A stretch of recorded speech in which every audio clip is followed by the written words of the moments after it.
change, and everything is change, nothing can be held on to the degree that you go with a stream, you see, you are still. You're flowing with it. But to the degree you resist the stream, then you notice that the current is rushing past you and fighting with you. So swim with it. Go with it. And you're there. You're at rest.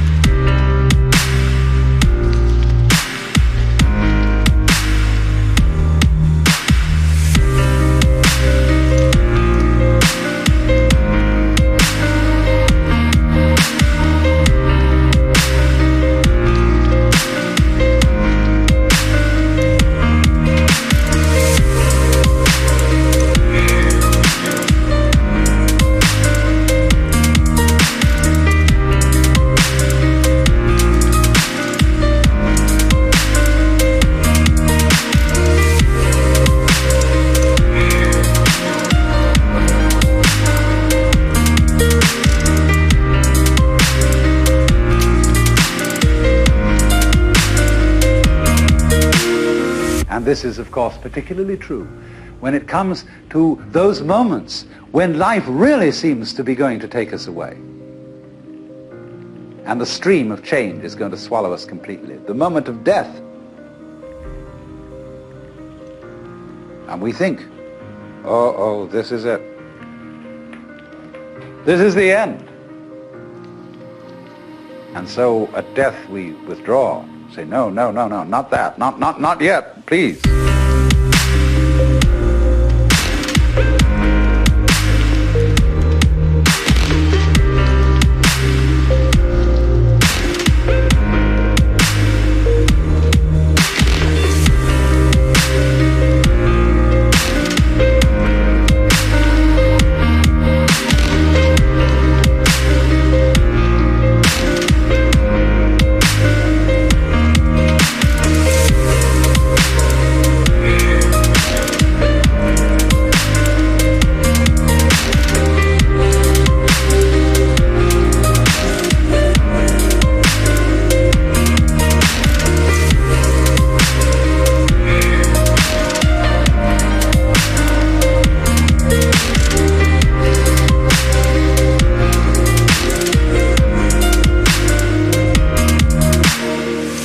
Actually, the whole problem is that there really is no other problem for human beings than to go over that waterfall when it comes, just as you go over any other waterfall, just as you go on from day to day, just as you go to sleep at night. Be absolutely willing to die. Now, I'm not preaching. I'm not saying you ought to be willing to die and that you should muscle up your courage and somehow put on a good front when the terrible thing comes. That's not the idea at all. The point is that you can only die well if you understand this system of waves. If you understand that your disappearance as the form in which you think you are you, your disappearance as this particular organism, is simply seasonal.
that you are just as much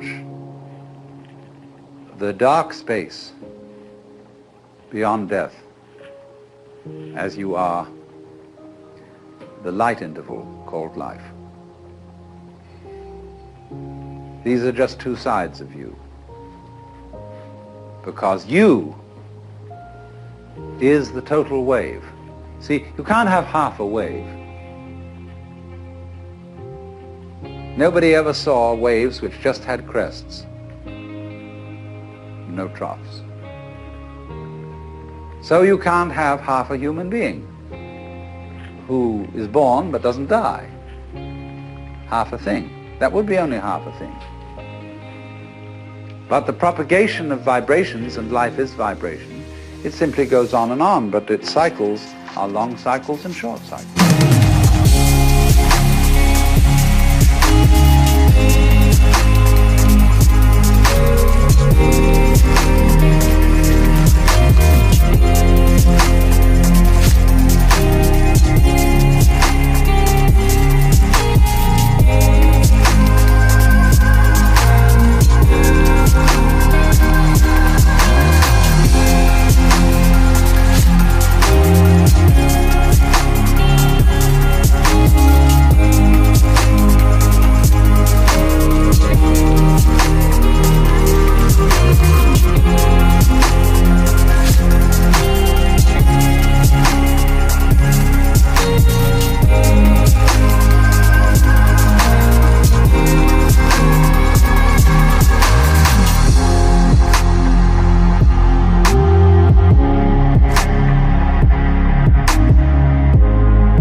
Space, you see, is not just nothing.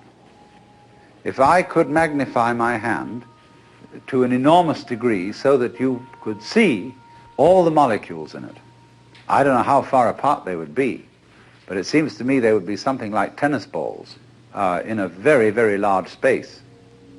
And you'd look, when I moved my hand like this, and say, for God's sake, look at all those tennis balls. They're all going together. Crazy.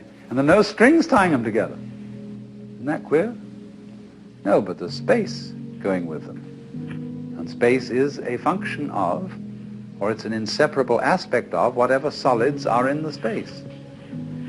That is the clue, probably, to what we mean by gravity. We don't know yet.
When those marvelous sandpipers come around here, the little ones, while they're in the air flying, they have one mind. They move all together. When they alight on the mud, they become individuals and they go picking around for worms or something. But one click of the fingers and all those things are going zip into the air. They don't seem to have a leader because they don't follow when they turn. They all turn together and go off in another direction. Amazing. But they're like the molecules in my hand. So then you see, here's the principle. when you don't resist change, I mean over-resist. I don't mean being flabby.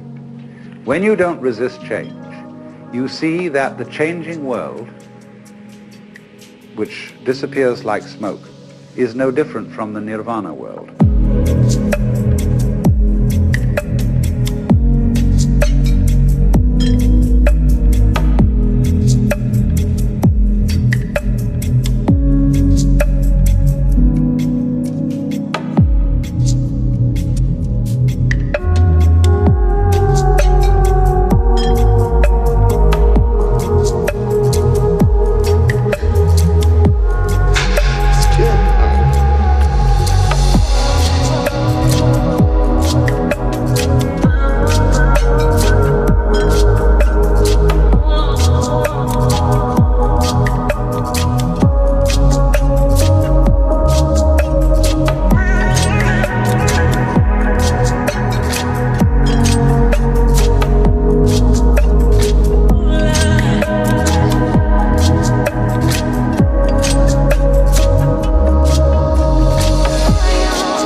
Nirvana, as I said, means breathe out.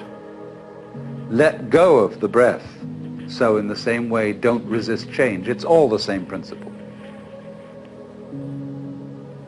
So the Bodhisattva saves all beings, not by preaching sermons to them, but by showing them that they are delivered, they are liberated by the very fact of not being able to stop changing.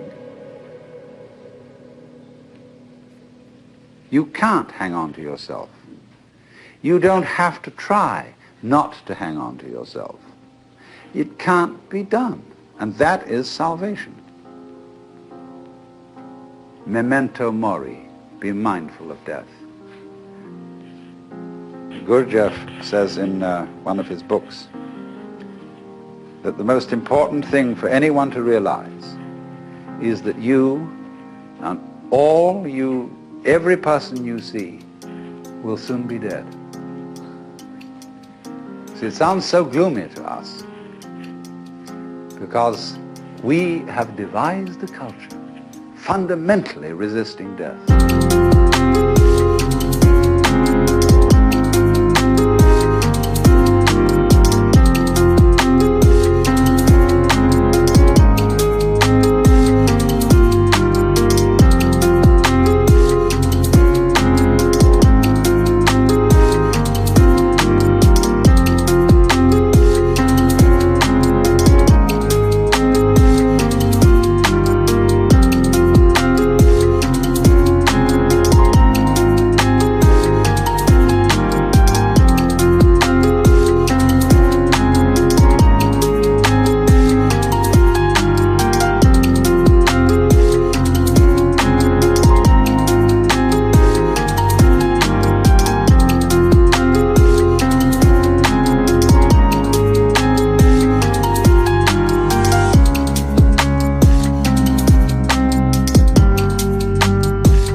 I love the story of a conversation at an English country house at a dinner party where the hostess started up the question of death and asked the various guests what they thought was going to happen to them when they die.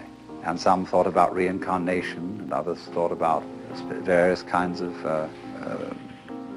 different planes of being, and others thought they were going to be annihilated. But none of the guests had answered except Sir Roderick.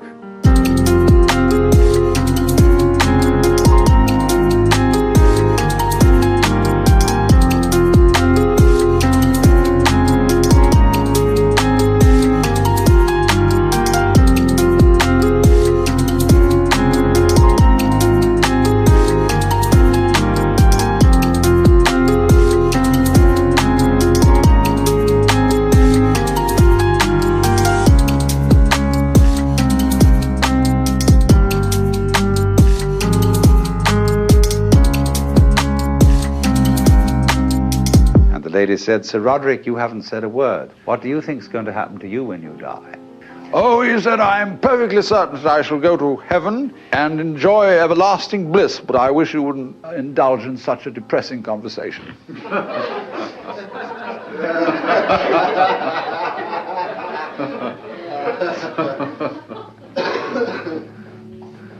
That's true, isn't it?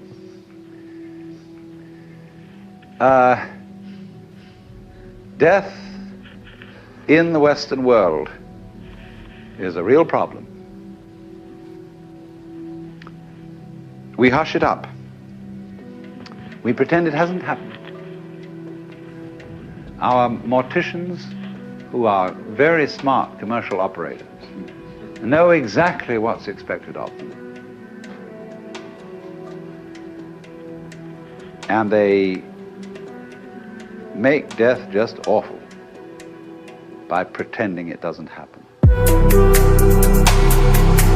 Close my eyes.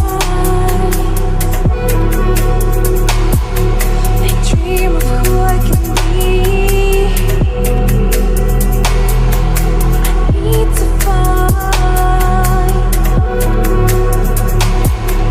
the thing that's setting me free.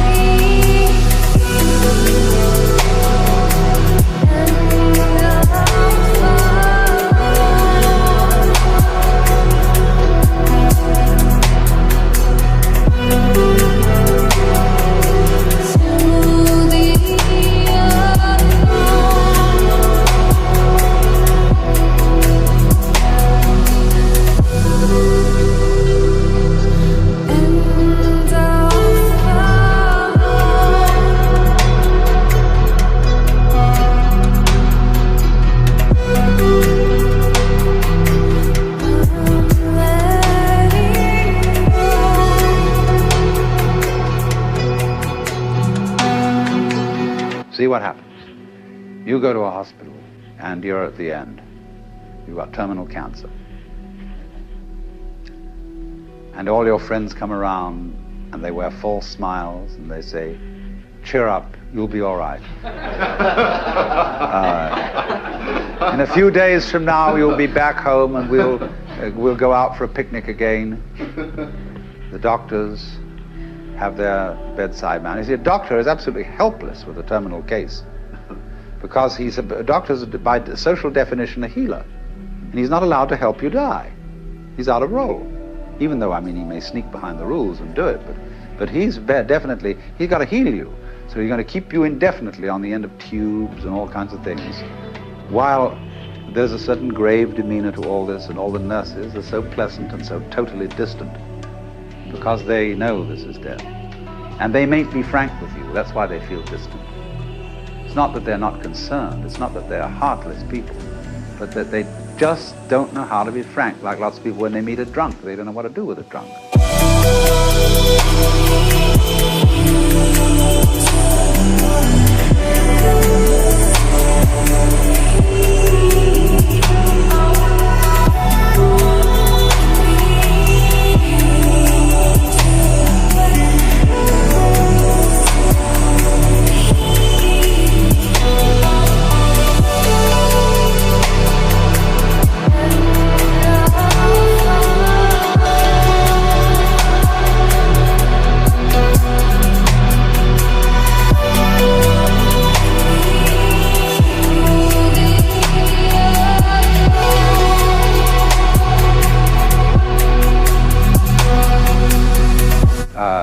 Because he's not behaving right. So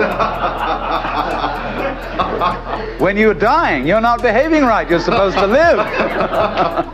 See, so we don't know what to do with a dying person. We don't get around that person and say, listen, man, listen, I've got the news for you. You're going to die. And this is going to be great. Look, no more responsibilities. Don't have to pay those bills anymore. Don't have to worry about anything. You're going to just die. And let's go out with a bang. Let's have a party, see? We'll put some of that morphine in you so that you won't hurt too much. But we were going to prop you up in bed, and we're going to bring all our friends around, and we're going to have champagne, and you're going to die at the end of it, see? And it's going to be just marvelous.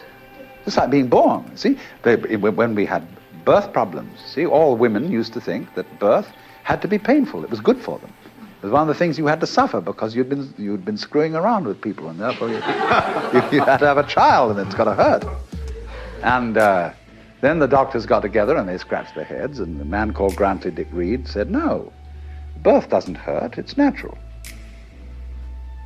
All we've got to do is to talk these women into the idea that it doesn't hurt, that all these so-called pains are just tensions, and that birth is great. It's not a disease. It's not really something you ought to go to hospital for, because you associate hospitals with diseases and sickness. Birth isn't sickness. All right, now let's do some new thinking. What about death? Is death sickness?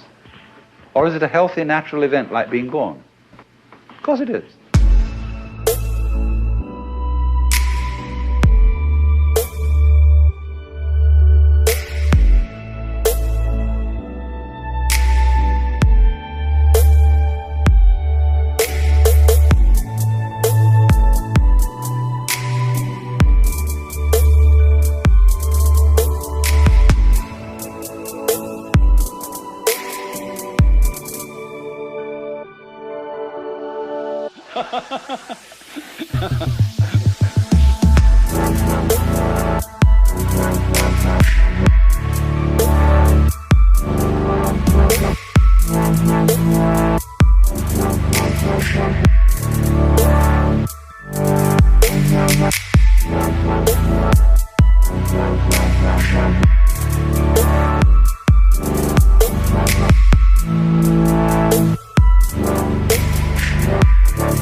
So, I mean, a little change in social attitude about this will fortify everybody else. If I'm alone and all my relatives are going, and kind of pretending to me, it's going to be hard for me. I've got to challenge the whole bunch of them and get my dander up and say, listen, damn you, I don't want all this thing around here. You've got to take a different attitude about my death. Well, that's hard. But if everybody helps me, and we do, we're all one body. If they all come around and say, congratulations, you're going to die. Liberation. Liberation now, you see.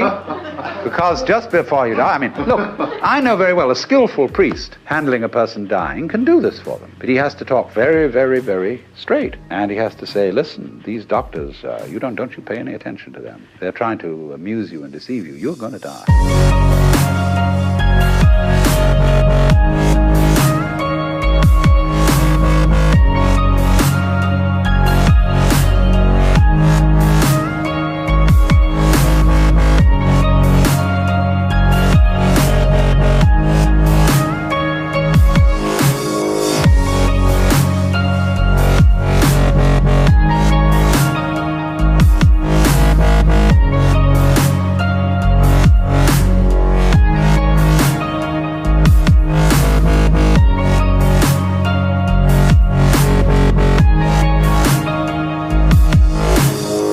Isn't terrible, but it's just going to be the end of you as a system of memories. And so you've got a great chance right now, before it happens, to let go of everything, because you know it's going to go, and it is going to help you. It's going to help you let go of everything. So if you have any possessions left, give them away. Give everything away. And if you have anything to say that is you felt that you ought to say before you die and that you're kind of hanging on to and it's bothering you, say it. I mean, I don't mean necessarily a last confession, but say it said that Adlai Stevenson, shortly before he died, said that he had been making a monkey of himself because he didn't agree with the government's policy about something or other. You know, he had to get that off his chest because he had a little thought in the back of his mind that things were catching up with him, you see?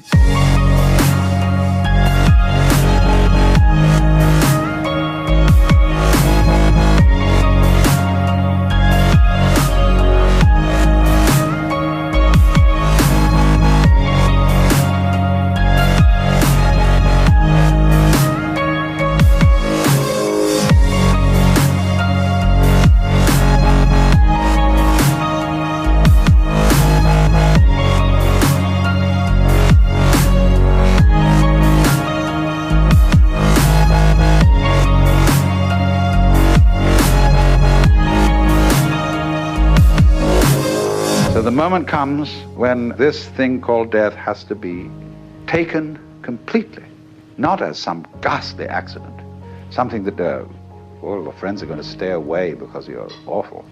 I mean, sometimes people, when they die, are in a very unpleasant physical condition. They don't smell good, they don't look good, and so on. But an enormous amount can be done with scientific methods to make things reasonably tidy from a purely sensory point of view.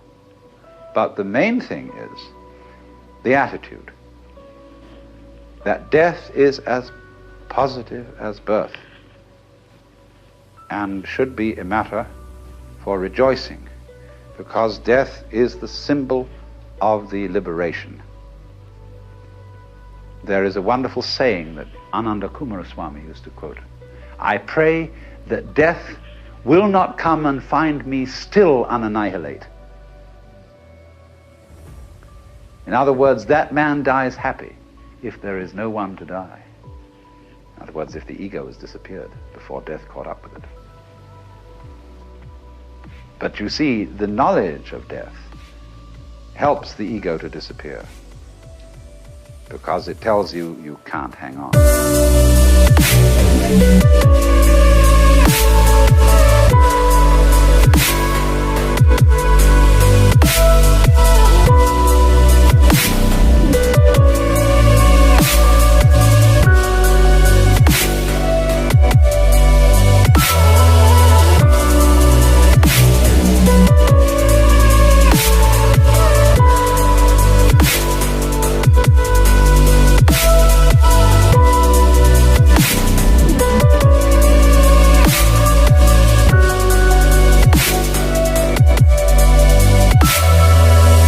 What we need, if we're going to have a good religion around, that's one of the places where it can start. Having, I don't know, well, nowadays I suppose they'd call it the Institution for Creative Dying.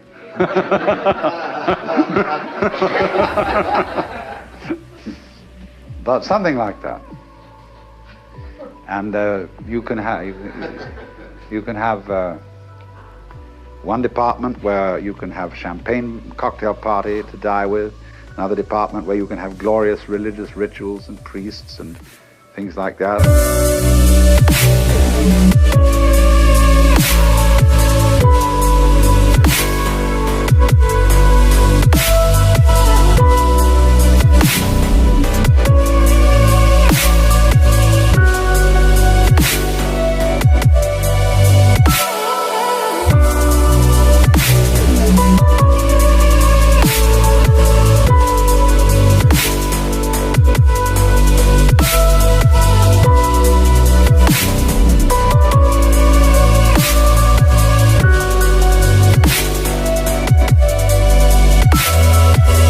Department where you can have psychedelic drugs, another department where you can have special kinds of music, anything, you know. All these arrangements will be provided for in a hospital for delightful dying. But that's the thing, to go out with a bang instead of a whimper.